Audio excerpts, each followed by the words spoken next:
मुलांना मी मंगल आमलगावकर.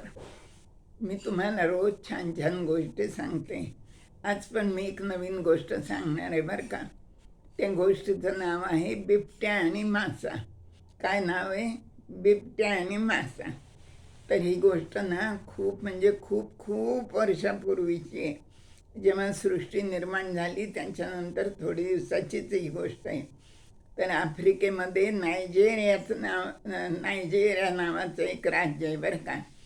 तर ते तिथे खूप घनदाट जंगल आहे. एका बाजूला जंगल आणि दुसऱ्या बाजूला अटलांटिक महासागर आहे बरं का.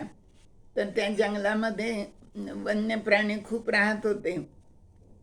तर एक एक बिबट्या हिंडायचा जंगलामध्ये.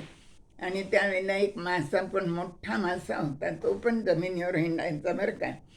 आणि असंच हिंडता हिंडता दोघांची एकदा काय झाली, टक्कर झाली.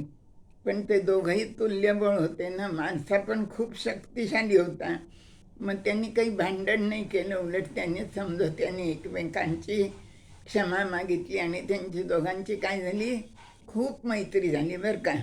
मग बिबट्या त्याला आपल्या घरी घेऊन जायला लागला, माशाला. गुहेत जायचा मासा. आणि बिबट्याची बायको बिबटीन, ती पण खूप सुंदर होती बरं का. ती खूप सुंदर सुंदर स्वयंपाक करायची, दोघांना जेवायला वाढायची. असं त्यांचा कार्यक्रम चालू होता. तर ती बिबट्याची बायको जी होती बिबटीन, ती माशाला फार आवडायला लागली. आणि माशाचा मोकळा स्वभाव तिला खूप आवडायला लागला बरं का. आणि त्यांच्या दोघांची जास्तच मैत्री झाली.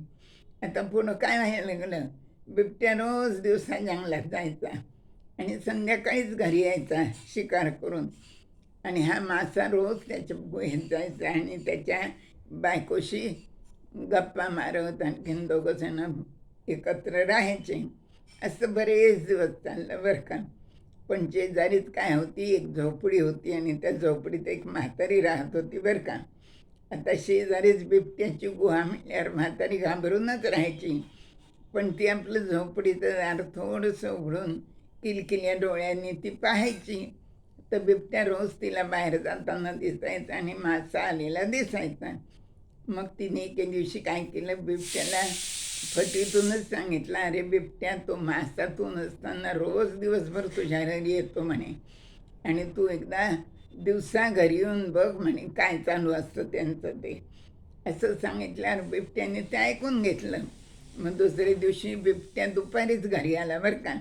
बिबट्याने गुहेवर थाप मारली तर दार उघडायला मासाच आला.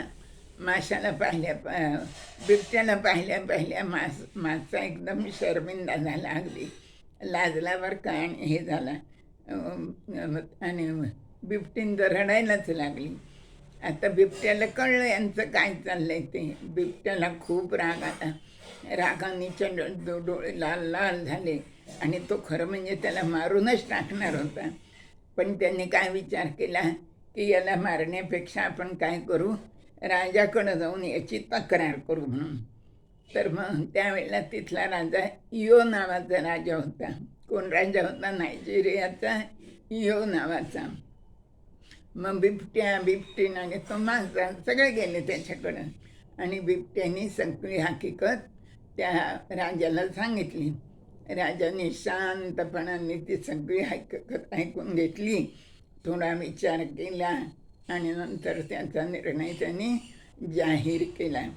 त्यांनी सांगितलं की आजपासून जगाच्या अंतापर्यंत मासा जमिनीवर राहू शकणार नाही.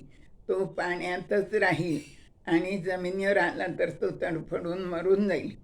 तो सतत पाण्यात राहील आणि सतत तळमळ तळमळ करत तो फिरत राहील.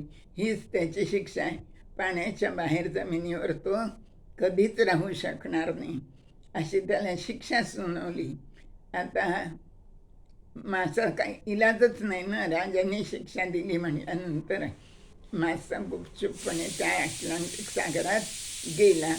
इतर माशांनी त्याला विचारलं, ते कडेला निघाले बाहेर जायला. तेव्हा मग त्या मोठ्या माशांनी त्यांना ही सगळी हकीकत सांगितली. आणि तेव्हापासून मासा पाण्यातच राहतो, जमिनीवर तो राहू शकत नाही. अशी ही अगदी खूप पूर्वी घडलेली आणि गमतीशीर गोष्ट आहे. नवीनच गोष्ट आहे ना, आवडली ना तुम्हाला, तर उद्या मी परत दुसरी नवीन गोष्ट सांगेन. तुम्ही माझं चॅनल सबस्क्राईब करा, गोष्टी ऐकत चला, शेअर करा, मित्रमैत्रिणींना सांगा. धन्यवाद.